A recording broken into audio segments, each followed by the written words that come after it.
Hello, this is Nathan with Nice at Dice. Today I'm going to be looking at Pandemic: Reign of Cthulhu.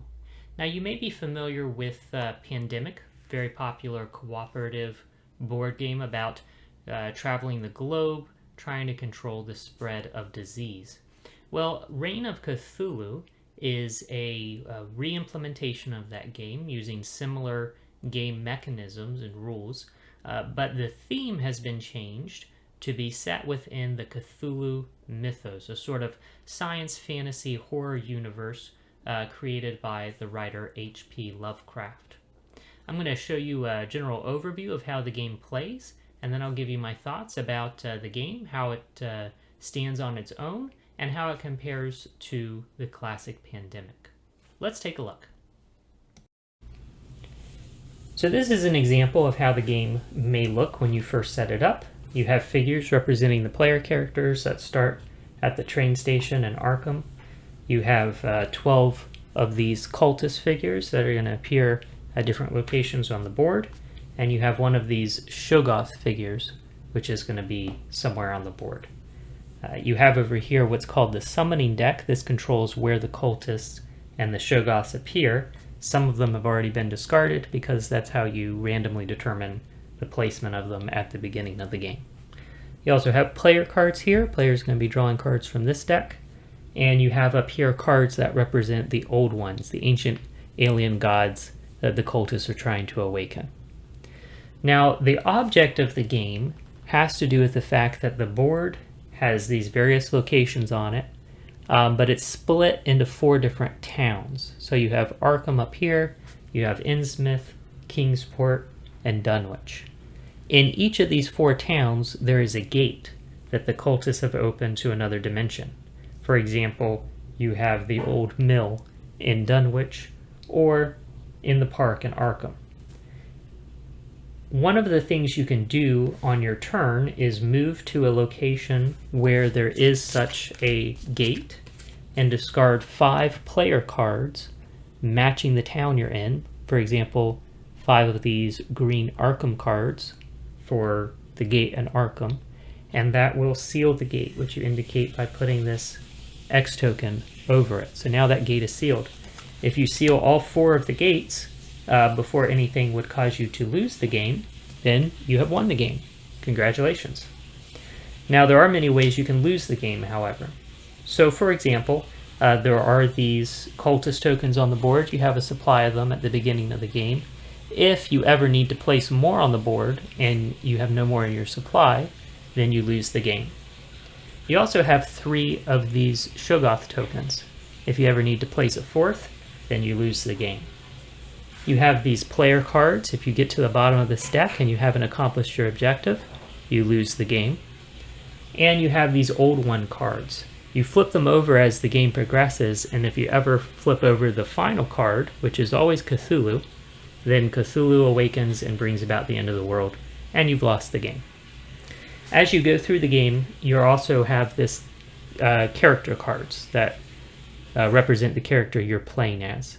And each of these character cards has a sane side and an insane side. The difference when you become insane is that you get 1 less action on your turn, and your character's special ability gets a downgrade. But also, if all players' characters are insane at the same time, then you also lose the game. So lots of ways you can lose the game. But what can you do on your turn? Well, you get 4 actions, and you can use those actions to do things like move from one location to another, or another action to move to yet another location. If you're on a location with this symbol, it means that there is a bus stop there, and that allows you to do a couple of things. For example, if I was on this bus stop, I could play this yellow player card to move to any location in the yellow town, which is Dunwich. So I could move from here to, say, the church. If I was standing at the historic inn, where there's also a bus station in the yellow town, I could discard this same yellow card to move to anywhere on the board I like. I could move all the way over to the junkyard in Innsmouth if I wanted to. If 2 players are both standing on the same location, one of those players can use an action to give a player card matching the town they're in to the other player. Or if the other player has this card, they can use an action to take it from them, assuming the other player is willing to give it. So you can use cards, or you can use an action to trade cards in that way. If you're in a location with a cultist, you can use an action to get rid of that cultist, returning them to the supply. If you're in a location with a Shoggoth, you can use 3 actions, all in the same turn, to remove that Shoggoth. So the monsters are much harder to deal with, but you can get them off the board if you need to. After taking your actions for your turn, you're going to draw 2 more player cards, adding those to your hand. You have a hand limit of 7, so anytime you have more than 7 cards, you'll have to discard some. And then you're going to draw some cards from the summoning deck. The number of cards you draw is based on where you are on this track. Where you are on the track is determined by how many of these cards have been flipped over. So in the beginning, you're just drawing 2 of them. So you'll draw 2 like this, and you'll add cultists to the locations indicated. So for example, here we've got the police station and the docks. So we would just add cultists to those locations. If you have 3 cultists at a location like this one, and you were to draw the card for that location, instead of adding a 4th, you're going to add a Shoggoth. And that's usually how the Shoggoths enter the board.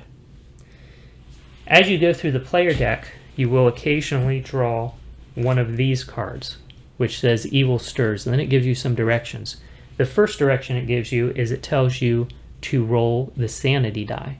So this is a custom 6-sided die with different symbols on each side that mean different things. So some sides are blank. You're really fortunate if you roll one of those. Some of them have these sanity symbols, which causes you to lose sanity and move closer to going insane. And one side has these 2 cultist symbols, which just means you add 2 cultists to your location. So that's the first thing you do when you draw one of these Evil Stirs cards. And then you're going to flip over one of these old ones. Each of these old ones not only means that you're going to be drawing more of the summoning cards on your turn, but they each have some kind of special ability. So for example, this guy, as soon as you draw him, the players collectively have to discard a number of cards, depending on the number of players. Some of them have ongoing effects, like for example, this guy, when he comes into play, playing relic cards can only be done by the active player. Now I haven't mentioned relic cards yet, I'll explain what those are in a minute, but after we've flipped over one of these because of an Evil Stirs card, then we have to take the bottom card off of this deck and add a Shoggoth to the board at that location. Then this card goes in the discard. We're going to shuffle the discard and put it on top of the deck, and we'll start working through those cards again, which means we're going to have more cultists coming up at locations where they already are, and things get more dangerous. Also, as we're going through this deck, when you draw a card, some of the cards have this little symbol on the bottom, which is supposed to depict a Shoggoth. So when one of these cards gets drawn, you move all the Shoggoths on the board towards the nearest portal. So for example, this guy would move straight to this portal, this guy would start to move in that direction, and this guy would move to here, starting to move towards this portal here in the corner. If a Shoggoth ever moves onto a portal, they leave the board, but you immediately flip over another one of these cards. So that's not good for you. That moves you closer to the end of the game. Now I mentioned relic cards. Relic cards are player cards that, rather than representing one of the 4 towns, they represent some sort of strange, bizarre artifact that you have recovered in your investigations. These act sort of like events in the ordinary pandemic, and they have a special ability that's always helpful. But when you use them, you also have to roll the sanity die. So there's always some backlash for using those cards and getting their effect. That's basically how the game works. You're going to take your 4 actions, you're going to draw your 2 player cards, you're going to draw some cards from the summoning deck, and again, you're moving around trying to eliminate cultists, trying to eliminate Shoggoths, trying to get 5 cards of a color in your hand So you can seal a gate, such as there at the hospital, and you're trying to do all of that before any of the things that could possibly make you lose happen.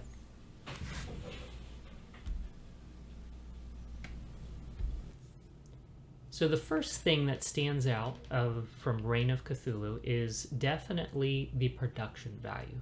This is a highly produced, I would say probably the most highly produced version of Pandemic that I have seen. For example, instead of just the different colored pawns to represent each player, you have these unique figures for each character. That's a nice touch. Instead of just having cubes for the disease, you have the little cultist figures and the Shoggoth figures. So that is a nice touch. Also, the artwork in the game is really good. I love the artwork of the board. That looks really cool. The artwork on the cards is also nice and thematic. And so they really did a good job with the production values on this game. And it does a lot to enhance the theme of the game. Now, I'd say the biggest thing that this game adds to the original Pandemic is that theme. It really is quite a different experience playing with this kind of sci-fi fantasy horror theme that you get with the Cthulhu mythos. And having the diseases be those cultists, having the monsters come on the board and move around, having your guys running around and fighting those, it really gives the whole game kind of this pulpy action-adventure type of feel to it. So that's interesting. I enjoyed that. It's a nice departure from the typical Pandemic. That being the case, if the theme doesn't appeal to you, perhaps you're not into the whole Cthulhu mythos or just that general science fantasy horror genre, then I would say there's very little added to this game that you couldn't enjoy from other versions of Pandemic. I'd say overall the game is a little more complicated than normal Pandemic. I'd say it's about like Pandemic with one or two expansions added on. There's a lot of little rules that I find myself often overlooking, and I find that a little frustrating. Just as an example, like when you seal one of those gates, you're supposed to remove one cultist from every location in that town. Just little rules like that I frequently overlook. And so I find that a little frustrating about the game, more so than regular Pandemic. I feel like there are a lot of little rules in this game that are easy to overlook. So that's a bit of a downside to the game. However, it's also interesting that, in my opinion, it's the least difficult version of Pandemic that I've played. There are a lot of extra things that add challenge to the game.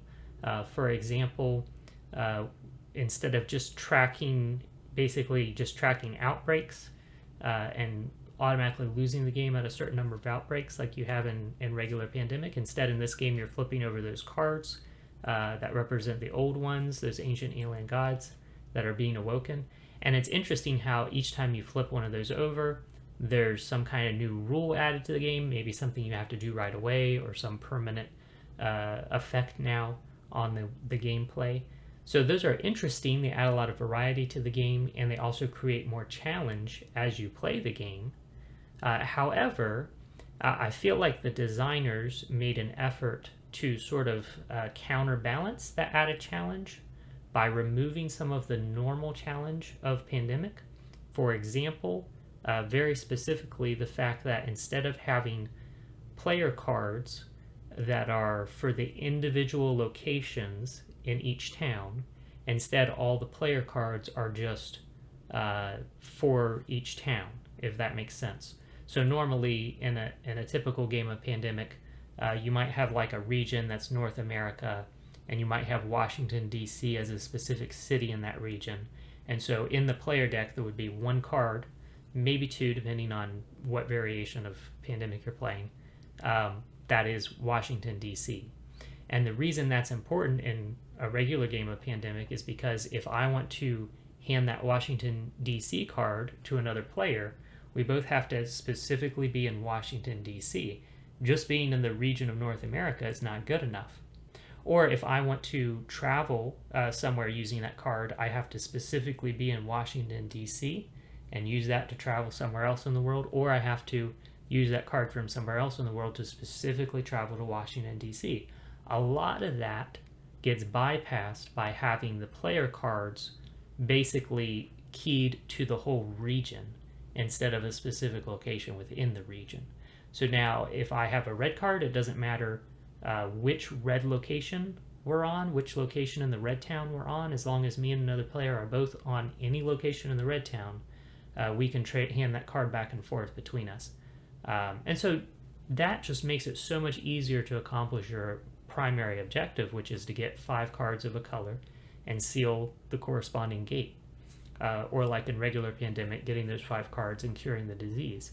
So that element being so much easier, in my experience, tends to tip this game to being one of the easiest versions of Pandemic that I've played, which seems a little at odd with the theme, because on the other hand, I would say this is probably the darkest theme for any Pandemic game I've played, with its whole kind of horror element to it with the monsters and ancient alien gods and all that. So it seems a little bit at odds there, but maybe I have enjoyed it for that reason, because sometimes regular Pandemic, or other versions of Pandemic Iberia, Pandemic Rising Tide, etc., they can be kind of punishing.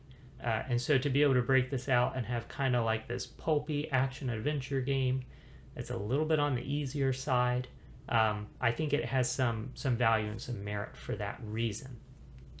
Now, if the theme doesn't appeal to you, which it won't appeal to everybody, I wouldn't say go out of your way to play this, because it's a different flavor of Pandemic, but I wouldn't say it's necessarily superior to any other version of Pandemic. So, if you want a little more Pandemic, but this theme doesn't appeal to you, pick up one of the expansions, pick up maybe Pandemic Iberia, something like that, enjoy that. But you're not really missing out on anything here. However, if you like this theme, I know that the same theme exists in other games, such as Arkham Horror, either the board game or the card game by Fantasy Flight Games. So if you like that kind of thing, one thing I will say about Reign of Cthulhu that might give it an edge over those kinds of games is, generally speaking, I feel like this is a shorter, more compact, more streamlined game than any of those other games that have that similar theme. So maybe you don't want to spend 3 hours playing a game of Arkham Horror, the board game, but you want something with that theme. You can get through a game of Reign of Cthulhu in less than an hour. So, and it can be set up much more quickly. So it definitely has that going for it. In general, Pandemic, I think, is an excellent game, very well designed. And this is a version of Pandemic. So overall, excellent game, very well designed. I think really the crux of it, if you're debating whether or not this is a game for you, is going to simply be, does that theme appeal to you? If it does, I definitely recommend it. And if not, any other version of Pandemic may be a better suit for you. Anyhow, my name is Nathan. Thank you for watching Nice at Dice, and you enjoy the rest of your day.